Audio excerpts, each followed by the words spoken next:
Adão, Sete, Enos, Cainã, Malalel, Jared, Enoque, Metusalém, ou Matusalém, Lameque, Noé, Sem, Cã e Jafé.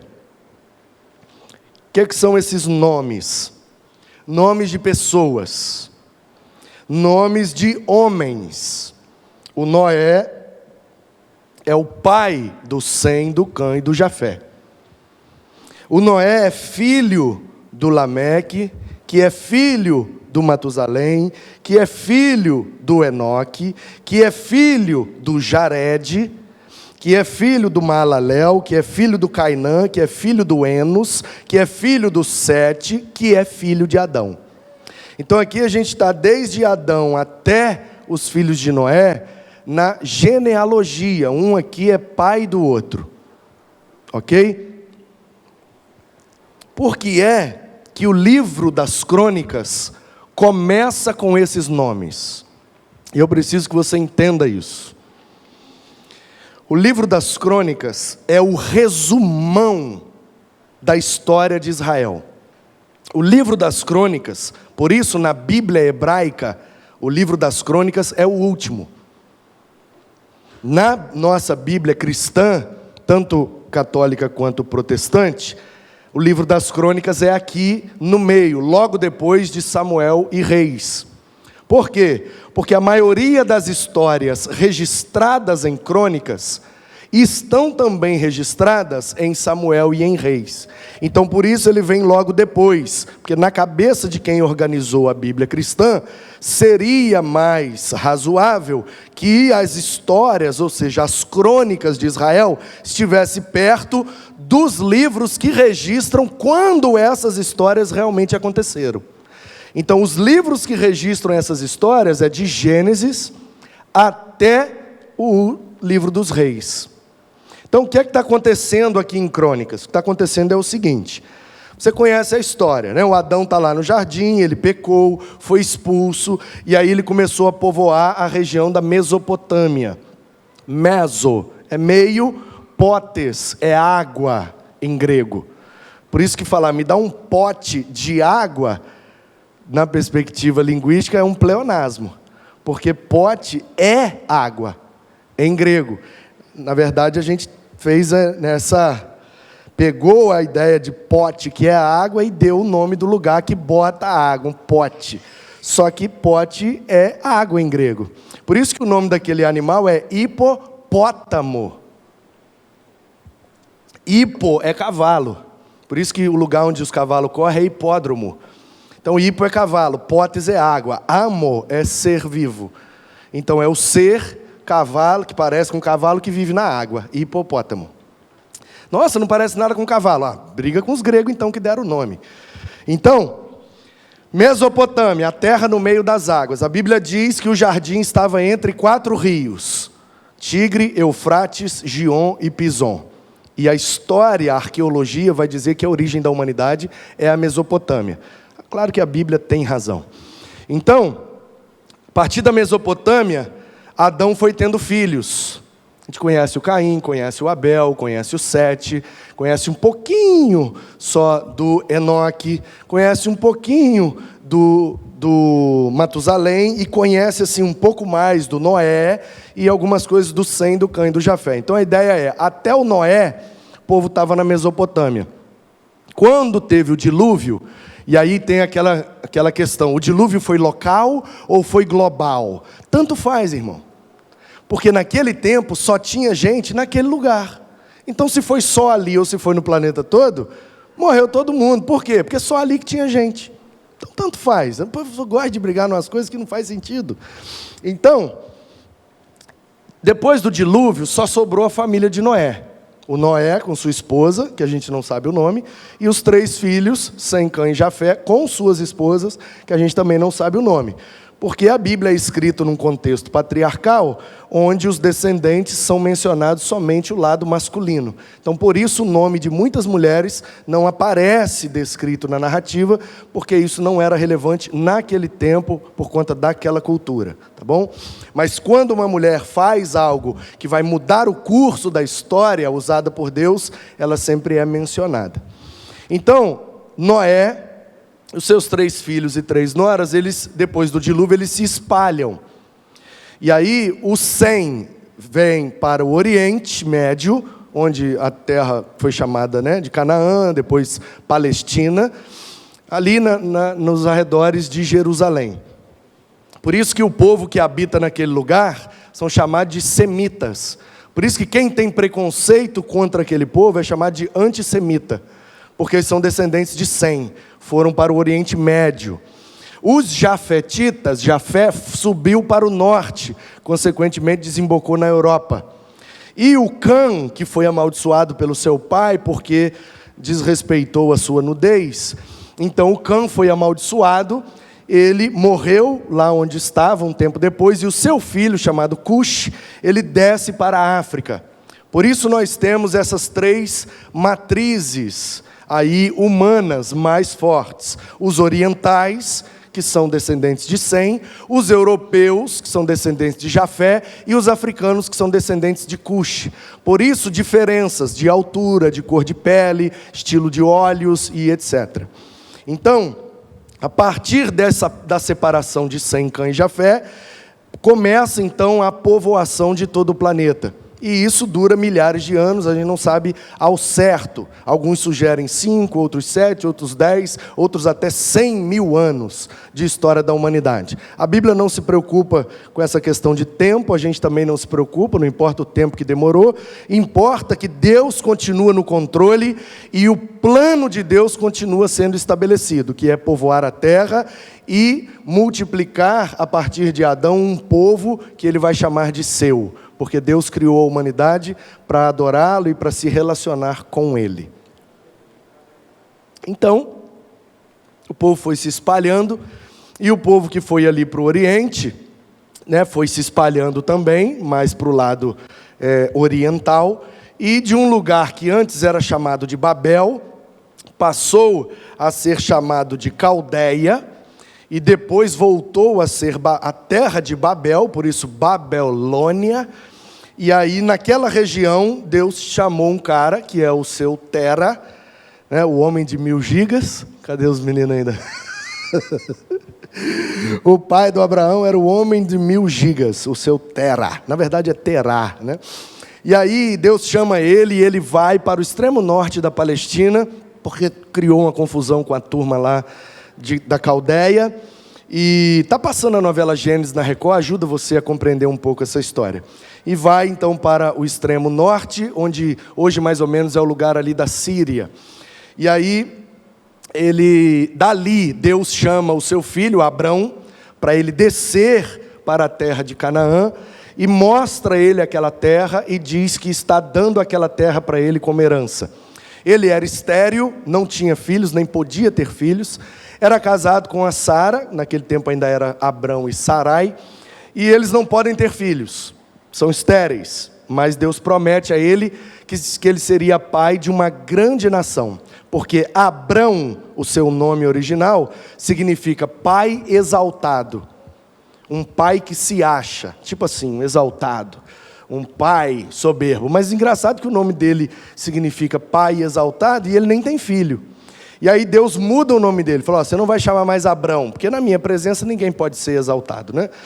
E aí muda o nome dele de Avram para Avraham, que é pai de muitos, pai de uma multidão. E aí eu fico imaginando o cara, ouvindo de Deus: vou mudar o seu nome para pai de muitos. E ele olhando para a esposa dele e constatando a realidade de que ele não tinha nenhum filho. Como é que Deus mudou meu nome para pai de uma multidão, sendo que eu não tenho nenhum filho? É porque quando Deus promete uma coisa para a gente, Deus está vendo lá na frente, porque Ele da eternidade, Ele sabe todas as coisas. Nós é que somos limitados, e quando Deus promete, vou fazer isso, a gente, não tem condição, eu não posso, eu não consigo, eu não dou conta, eu não sei, eu não vou conseguir. Nós, pela nossa limitação, temos a tendência, que é pecaminosa, de duvidar de Deus, mas nós não precisamos e nem podemos duvidar das promessas de Deus, porque quando Ele promete, Ele já está vendo lá na frente, e Ele sabe que Ele vai cumprir. Pode crer, meu irmão, isso não é gíria. Pode crer, as promessas de Deus serão cumpridas nas nossas vidas, porque quem promete, cumpre. Quando Deus promete, Ele cumpre. Se quem te prometeu foi Deus, pode esperar, Ele vai cumprir, ainda que você não veja em vida, porque Abraão morreu sem ver a nação de Israel, porque o Israel é neto do Abraão, gente. O Abraão é pai do Isaac, que é pai do Jacó, que teve o seu nome mudado para Israel. Você já sabe, Israel na Bíblia não é um homem, não é um país. Israel na Bíblia é um homem. A nação de Israel é formada pelos descendentes daquele homem. Ele se chamava Jacó e Deus mudou o nome dele para Israel. Então, o Israel, que é o Jacó, é neto do Abraão. São os descendentes do Israel que formam a nação. Quando a nação virou nação de Israel, que saiu do Egito, tomou posse de Canaã com Josué, e começou a conquistar tudo, e estabeleceram-se em 12 tribos, que são 12 filhos de Israel, o Abraão já estava morto há muito tempo. O que é que isso significa? A gente pode até morrer, mas a promessa de Deus vai se cumprir. A gente pode até não ver, mas o que Deus prometeu, Ele vai cumprir, porque não depende de nós, depende do poder de quem prometeu. E quem prometeu é fiel para cumprir. Se Deus prometeu que a sua geração, que os seus filhos, que a sua família vai servir ao Senhor, mesmo que você não veja, creia, isso vai acontecer. Porque Ele tem um plano. E o plano dele sempre foi esse. Então ele levou esse povo para Canaã, o povo habitou ali, foi liderado inicialmente por juízes, depois por reis. O primeiro rei é Saul, segundo rei Davi, aí temos ali entre Saul e Davi, tem o Mefibosete que reina 2 anos, mas a gente descarta ele porque não é relevante. Então Saul 40 anos, Davi 40 anos, Salomão 40 anos. 120 anos de reinado e nação de Israel unida, uma nação só, espalhada no território com as 12 tribos. Depois do Salomão, por volta de 950 a.C., a nação se divide, porque o filho de Salomão, que é o Roboão, não quer dar moral para o povo do norte. E Salomão constrói o templo em Jerusalém, e o povo do norte, quando queria adorar, tinha que ir a Jerusalém, para Páscoa, Pentecostes, Tabernáculo, ou quando queria fazer qualquer culto. O cara cometeu um pecado lá no extremo norte, que era mais ou menos 300 quilômetros de Jerusalém, e o cara fala, rapaz, eu tenho que ir lá no templo pedir perdão, adorar a Deus. O cara tinha que largar a vida dele, a profissão dele, os rendimentos dele, pegar a comida, botar nas costas, pegar um animal, andar 300 quilômetros no deserto, para ir para o templo. Essa viagem demorava de 15 a 20 dias, chegar lá, apresentar o animal, fazer o culto, receber o perdão e voltar mais 15, 20 dias a pé para casa. O cara perde 1 mês de serviço. Quem pode fazer isso todo mês, gente? Largar a casa e sair andando 300 quilômetros para adorar a Deus. Então o povo do norte vai a Jerusalém e pede para o Roboão, dá uma moral para nós que somos do norte. Vamos abrir uma congregação lá em Betel, lá em Samaria, porque aí fica mais perto para nós. E o nosso pai Jacó, que é o Israel, ele não adorava lá em Betel? Por isso que chama Betel, a casa de Deus? Já que o nosso pai Jacó, Israel, adorava ali na região da Samaria, que ele deu o nome de Betel, por que a gente não pode abrir uma congregação, um lugar de adoração também lá no norte? Para a gente não precisar vir aqui toda vez. Abre mão, dá uma moral para nós, deixa a gente vir pelo menos só na Páscoa, uma vez por ano. Aí o Roboão, tá bom, eu vou ver e vou dar a resposta depois. Aí ele se aconselha com os anciãos falam, acho melhor você ouvir o povo. Porque seu vô Davi foi um rei muito amado. Aliás, o nome dele significa isso. O seu pai Salomão foi um cara extremamente sábio, deixou um reino muito rico para você. Se você não ouvir o povo, vai ser complicado. Porque o povo vai te comparar com seu pai, que é Salomão, e com seu vô, que é Davi. Já pensou você ser comparado com Salomão e com Davi? E aí eu vou pensar. Depois que ele sai da reunião com os anciãos, ele chama os amigos e vai para a balada. A Bíblia diz, se reuniu com seus amigos numa festa. Bebeu bastante e foi nécio, né? Foi faixa branca demais, né? Bêbado, se reuniu com os amigos e perguntou, e aí, galera? Porque playboy, né? Filho de Salomão, gente. O homem mais rico da terra, imagina o filho desse cara. Assumiu o trono agora, é o rei, moleque novo, criado no Todd. Menino playboy, filho de Salomão, gente. A gente tem que ler a Bíblia como a realidade. O Davi veio da roça. É a típica história do homem que vem da roça, vence na cidade grande, passa um negócio muito rentável para o filho, que usa do princípio que foi criado, que veio da roça, para dar uma grandeza ainda maior para o negócio, mas ele é morto prematuramente. E aí o filho desse cara, que é o neto do cara que veio da roça, já não é mais criado de acordo com o princípio da roça. Então ele já é um menino da cidade, playboyzão da cidade, e o pai, para aumentar o patrimônio, não pôde dar muita atenção para ele, então ele é um menino mal criado. Quando o pai morre, a herança vai para ele. Em 10 anos ele acaba com tudo. É a típica história. Acontece muito por aí em grandes empresas. Estou mentindo? Fala para nós, Jonas, você que manja dos empreendimentos. Não é assim? O vozão vem da roça, implanta a parada, o filho estuda, faz o negócio crescer. Se ele morrer prematuramente, o neto vai e acaba com tudo em 10 anos. É a história de Roboão, gente. É Bíblia. É a realidade. Então o Roboão pergunta para os amigos dele, e aí? O que a gente faz? Os amigos tudo bêbado, tudo jovem, tudo sem noção. Nada, esse povo do norte tem mais é que se lascar mesmo.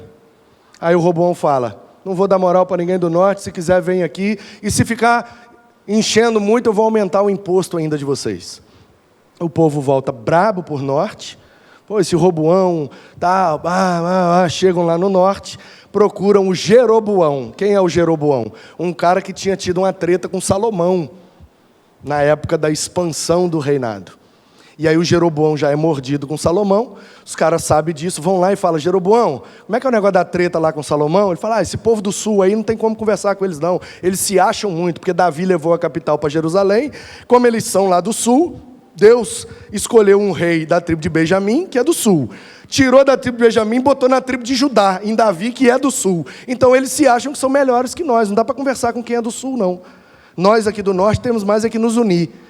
Jeroboão, então você não quer tornar rei da gente, não? Mas vocês é que sabem. Então ajoelha aí. Os caras vão botar uma coroa na cabeça dele. De hoje em diante você é o nosso rei. As 10 tribos do norte se unem. Nós vamos chamar Israel. Porque o nosso pai Israel adorava aqui no norte. Aqui em Betel, na Samaria.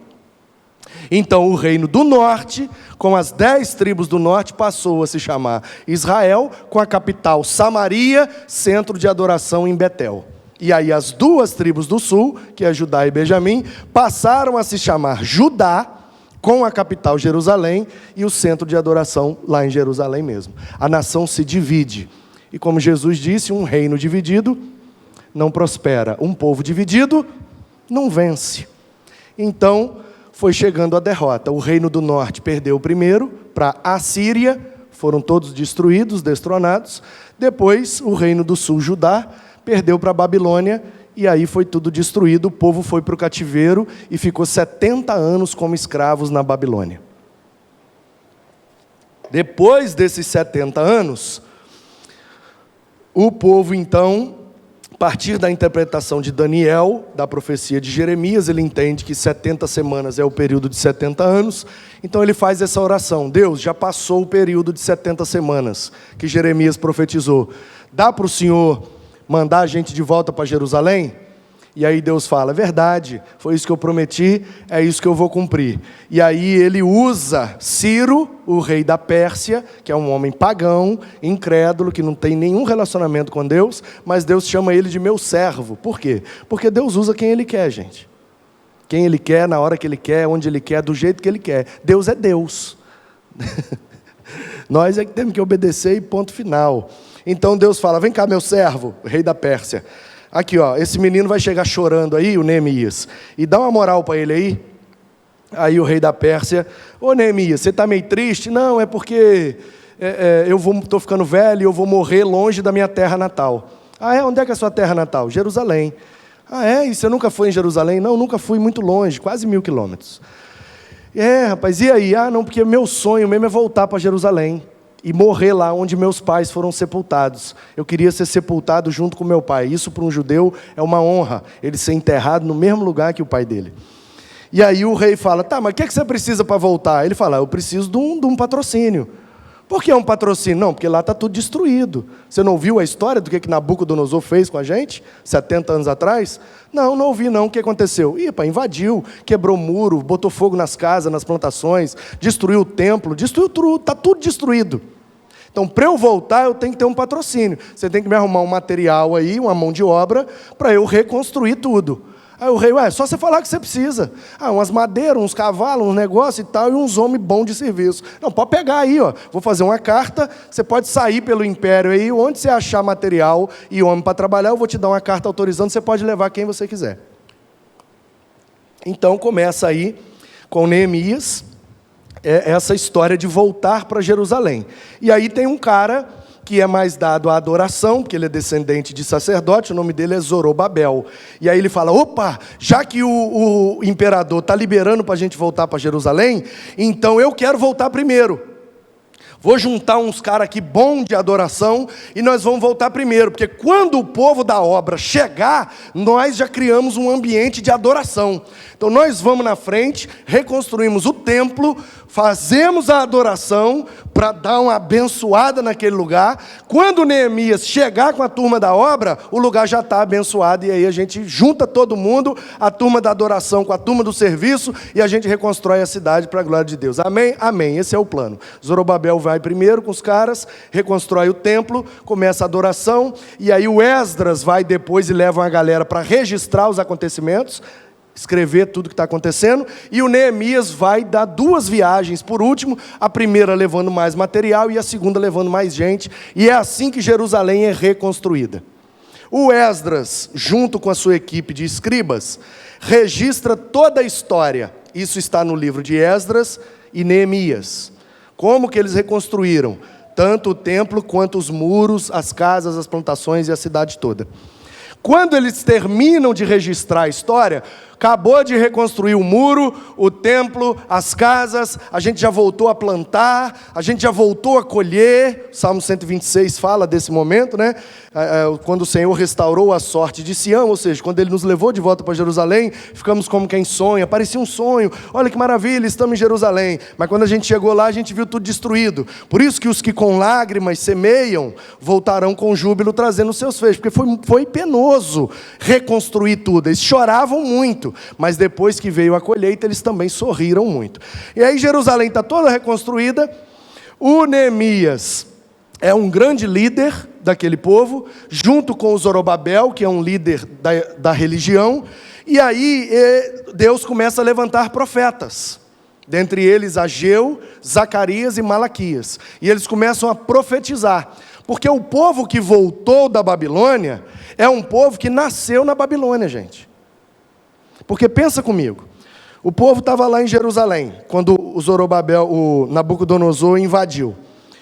O Nabucodonosor matou todas as crianças e todos os idosos, porque ele quer pegar escravos. Criança não dá para trabalhar em escravidão, não aguenta serviço. Idoso também não. Então ele mata a criança, mata o idoso, pega só os jovens. No mínimo, máximo, aí 10, 12 anos, até no máximo ali 25, 30 anos. Essa é a turma que vai. Por isso que a gente conhece a história de 4 jovens que viveu esse momento tenebroso, que é o Daniel, o Ananias, o Misael e o Azarias, que chegaram lá e tiveram seus nomes mudados para Beltesazar, Sadraque, Mesaque e Abidnego, nomes babilônios. Se esses meninos saíram de lá quando tinha 10 anos de idade, que é o mínimo que aguenta trabalhar, 70 anos depois eles estão com quantos anos, gente? 80 anos. Você acha que um idoso de 80 anos aguenta uma viagem de 1.000 quilômetros a pé pelo deserto? Então a galera que foi, ninguém voltou não, gente. Agora já está trabalhando, já está aposentado, já tem uma casinha, uma hortinha, os filhos estão criados, eu vou querer voltar para Jerusalém? Nada, 80 anos? Eu vou morrer aqui mesmo, está ótimo. Quem está entendendo a história da Bíblia aí, está se apaixonando com esse negócio, diz amém. Eu só estou aqui para isso, glória a Deus. E aí, os filhos, os netos desse que foi primeiro, é que estão agora com 30 anos, com 20 anos, com 18 anos, começando a vida. O jovem sonha. O jovem, eu vou voltar para Jerusalém, porque lá é a terra do meu pai, e eu vou construir minha casinha, e vou plantar minha hortinha, e vou viver longe dessa opressão da Babilônia, e tal. É o jovem que tem esse sonho de liberdade, de autonomia. O idoso não quer isso mais não, já está com a vida ganha, acabou. Então, a molecada nova, os filhos e os netos dos que foram, são os que voltam, com Zorobabel, Esdras e Neemias. Então, quando eles chegam em Jerusalém, para reconstruir, para adorar, e para ser o povo de Deus, eles precisam reaprender a ser povo de Deus. Porque na Babilônia não tinha templo, na Babilônia não tinha culto, não tinha adoração, não tinha sinagoga, não tinha lugar de aprender. Daí nascem as sinagogas. O que é sinagoga? Quando o povo volta de Jerusalém, eles começam a se espalhar, porque eles vão tendo filho, vão tendo neto, Jerusalém vai ficando pequeno, eles vão se espalhando. E aí vai para as regiões da Galileia, vai para as regiões do Mar Morto, vão se espalhando ao redor de Jerusalém. Por isso vão criando as vilas, as aldeias, as pequenas cidades, Betânia, Cafarnaum, e não sei o que lá, Galileia, né, Nazaré. E em cada localidade que tivesse pelo menos 10 famílias, podia-se abrir uma sinagoga, que é o quê? Um lugar onde a Bíblia vai ser ensinada para os meninos, para que quando eles puderem ir ao templo, eles já chegam lá sabendo como é que é cultuar a Deus. Então, o povo volta. E quando pisa em Jerusalém, o Zorobabel fala assim, gente, nós precisamos adorar a Deus. Aí eles perguntam, que Deus? Como assim que Deus, gente? Porque lá na Babilônia tem um monte, Lá na escola onde eu estudei na Babilônia, a tia me ensinou que tem mais de 1000 deuses. Babilônios, gente, politeístas. O imperador é Deus, uma águia é Deus, um bicho é Deus, um rio é Deus. Politeísmo. Aí o menino que veio da Babilônia, ele quer ser povo de Deus, mas ele ainda não sabe. Ele não leu Bíblia, ele não frequentou EBD, ele não sabe nada de Deus. Nada. Aí o Esdras se dá conta, gente, esse povo não teve aula, porque o meu pai é descendente de sacerdote. Então o meu pai lá em casa todo sábado mandava a gente sentar e contava as histórias da Bíblia para nós. As histórias desde o início, do Adão, do Noé, do Abraão e tal, que aconteceu isso, que aconteceu aquilo, e a gente foi aprendendo pelo ouvir. Mas essa turma aí, eles não tiveram um pai igual o meu que ensinou. Então o que é o livro das crônicas? É o Esdras, junto com a sua equipe, falando assim, senta aí vocês, que nós vamos ensinar vocês de onde nós viemos, quem é o nosso Deus, e o que nós estamos fazendo aqui em Jerusalém. Tudo começou com um cara, o nome dele era Adão. Então o que é o livro das crônicas? É o resumo geral de tudo que o povo viveu, desde Adão até a destruição da Babilônia. Então é o resumão para dizer assim, é isso que nós somos, é isso que nós fomos criados para fazer. Nós somos descendentes desses caras. É por isso que o livro das crônicas tem as genealogias. Para quê? Para o cara saber de quem que ele é descendente. E aí, você é descendente de quem? De Judá? Do Issacar? Do Benjamim? Você é descendente do Manassés? Você é descendente de quem? Porque se você é judeu, você é um dos 12 filhos de Israel. Você é descendente de quem? O cara fala, não sei nada não, pô, eu cresci na Babilônia, não sei disso não. Como que é o seu nome? Fulano. Como é que é o nome do seu pai? Beltrano. Nome do seu avô? Ciclano. Seu tataravô? Aí já não lembro. Então peraí que nós vamos chegar em você. O Adão, Tam, Pam, Noé, Abrão, fulano, Sem, Cã, Jafé, fulano. Ah, esse aí que era meu avô. Então é daí que você é descendente. Entendeu ou não? Para que serve a genealogia na Bíblia? Ai, pastor, muito chato genealogia.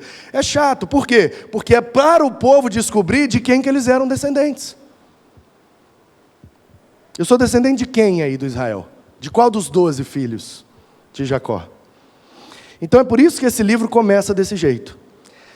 E ele começa com esses nomes aqui: Adão, Sete, Enos, Cainã, Maalalel, Jared, Enoque, Matusalém, Lameque, Noé, Sem, Cã e Jafé. E essa série está falando sobre discipulado no relacionamento. A gente vai conviver um com o outro e vai ensinar de Deus um para o outro.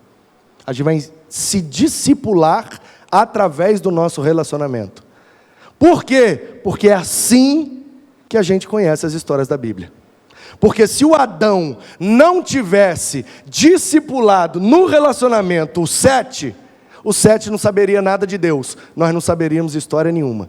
Se o Sete não tivesse discipulado no relacionamento o Enos, a gente não sabia nada de Deus, a história ia parar no Enos. Se o Enos não tivesse passado por Cainã, no relacionamento com seu filho Cainã, ensinado o que ele aprendeu do Adão, do Sete e do Enos, o Maalalel nunca saberia de nada sobre Deus.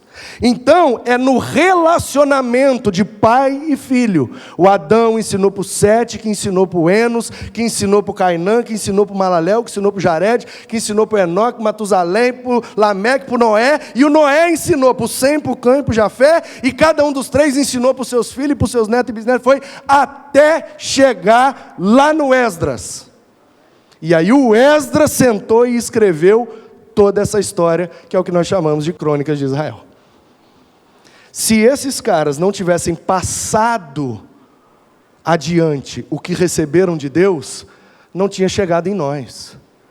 Porque é deles que vai passando para os patriarcas, é dos patriarcas que vai passando para os profetas, é dos profetas que vai passando para os neotestamentários, né? As pessoas que estão ali no tempo de Jesus, e aí Jesus reúne os seus discípulos para passar tudo que ele tem para ensinar, agora sim, na perspectiva correta, que até então eles tinham entendido muita coisa errada, e os discípulos vão passando para os discípulos que eles fizeram, que é a turma da patrística, dos primeiros séculos da igreja. Alguns continuaram passando um para o outro, durante 1000 anos em que a igreja teve sua sede em Roma, e a gente chama na história esse período de Idade Média, período medieval ou Idade das Trevas, porque não se permitia a produção de conhecimento, mas alguns remanescentes. Sempre tem um crente que fica ali fazendo o que Deus manda. Vocês têm que entender que é Bíblia. O negócio é Bíblia, Bíblia, Bíblia, Bíblia, Bíblia. Ah, mas é a igreja de Roma. A igreja de Roma tá bom, deixa lá. Mas aqui é Bíblia. O Adão, o Sete, o Enos, o Cainã, o Maalalel, Abraão, Isaac, Jacó, os profetas, Jesus, os discípulos e tal. E os pais da igreja ensinaram isso. Olha o que disse o Damasceno, olha o que disse o Atanásio, olha o que disse o Orígenes, olha o que disse o Crisóstomo. É assim que a gente crê. Olha o que disse o Agostinho. Vamos ficar firmes nessa fé. Até que um cara se levanta e fala: está tudo errado. Prega teses, 95 teses na porta da catedral de Wittenberg, na Alemanha, e diz: está tudo errado, 95 coisas que está errado na igreja durante 1000 anos. Vamos voltar para a Bíblia, gente. Aí a turma: é isso aí, vamos voltar para a Bíblia. Esse movimento chamamos de Reforma Protestante. Aí um mudou uma coisa, criou um grupo, aí o outro fala: vamos mudar mais um pouquinho, outro grupo, mudar mais um pouquinho. Nisso que a gente vai mudando, tem um monte de grupo hoje. Então, basicamente, essa é a história de Deus, desde o Adão até chegar em nós. Quem entendeu, diz amém. Eu só quero falar uma coisa nessa noite. Se nessa história toda que já dura aí 5, 7, 10 ou 100 mil anos, se uma pessoa decidisse não passar para frente, se uma geração, são muitas gerações, de Adão até nós, centenas, talvez milhares, se uma geração decidisse, nós não vamos passar isso para frente não, nós não vamos relacionar com ninguém para ensinar nada sobre Deus, não queremos esse negócio de discipulado no relacionamento, não vamos ensinar de Deus para ninguém, tinha parado naquela geração.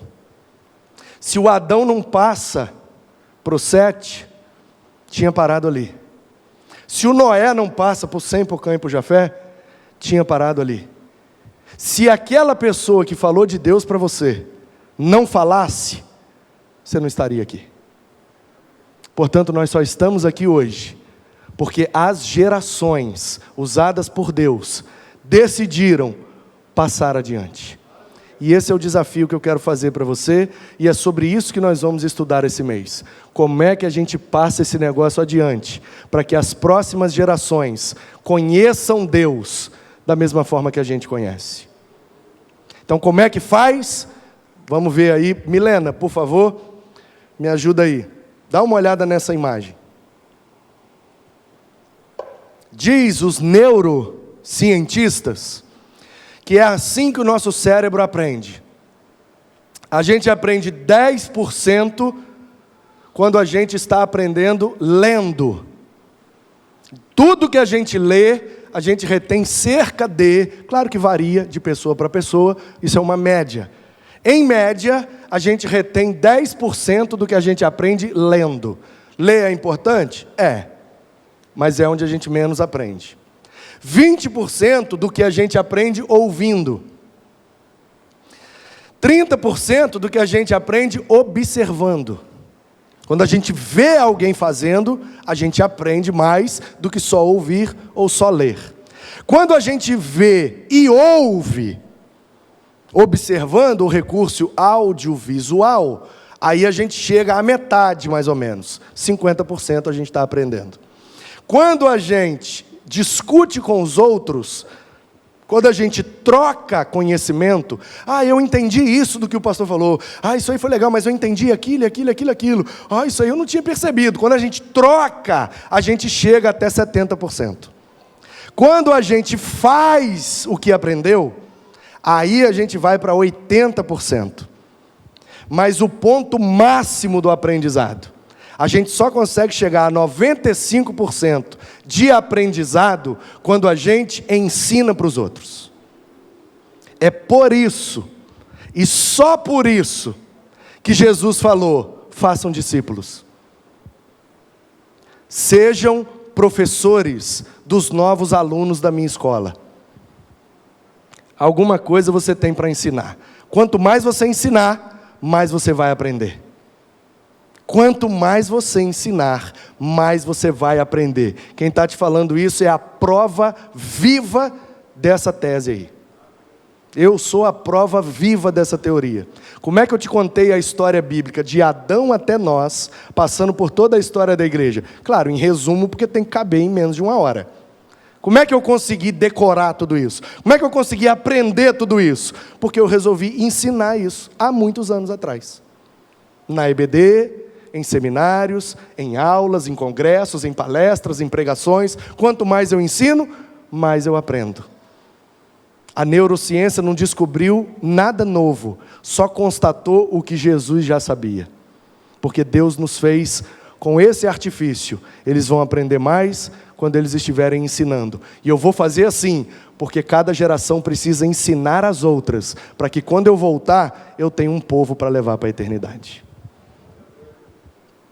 Portanto, o chamado de Deus para você nessa noite é: seja um aluno dessa escola. E quanto mais você ensinar outros alunos, mais você vai aprender. Deus está te chamando para ser professor na escola dele. Pastor, mas eu sei tão pouquinho. Tem gente que não sabe nada, já é menos que você. Pastor, eu só sei uma coisa da Bíblia. Senhor é meu pastor, nada me faltará. Ensina para quem não sabe nem isso. Tem gente no mundo que não sabe que existe um salmo de número 23, cujo primeiro verso é: o Senhor é meu pastor, nada me faltará. Se aproxime dessa pessoa, relacione-se com ela, com a intenção de ensiná-la que o Senhor é o seu pastor, e por isso que nada te falta. Se você fizer isso, você vai aprender o Salmo 23. Quanto mais você ensina, mais você aprende. 40 também, Rosemary. Aí, ó, benção demais. Tá vendo? Por que a Rosemary sabe o Salmo de cor? Porque ela fica na janela lá, você não sabe, mas eu sei. Rosemary fica na janela, na madrugada, os nóia lá embaixo, ela fica: converte, Salmo 40, espera no Senhor. Ela fica gritando o versículo da janela para os meninos lá na rua. Está ganhando 2 já, aí ó. Se a Rosemary pode, quem não pode, gente? Se a Rosemary consegue, quem não consegue, né, Rosemary? Tá vendo? Vai trazer um rapaz para apresentar para mim. Quem entendeu, diz amém. Quanto mais você fala de Deus, mais você aprende de Deus. Quanto mais você ensina, mais você conhece Deus. Amém. Quanto mais você se relaciona, quanto mais você se relaciona, mais você se torna discípulo, mais você faz discípulos. Esse é o chamado de Deus para nós. Ide e pregai por todo o mundo, batizando-os em nome do Pai, do Filho e do Espírito Santo, ensinando-os a guardar tudo que eu vos tenho ensinado.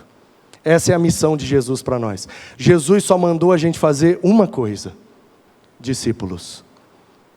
A quem você está ensinando? A quem você está ensinando sobre Deus? Procure alguém.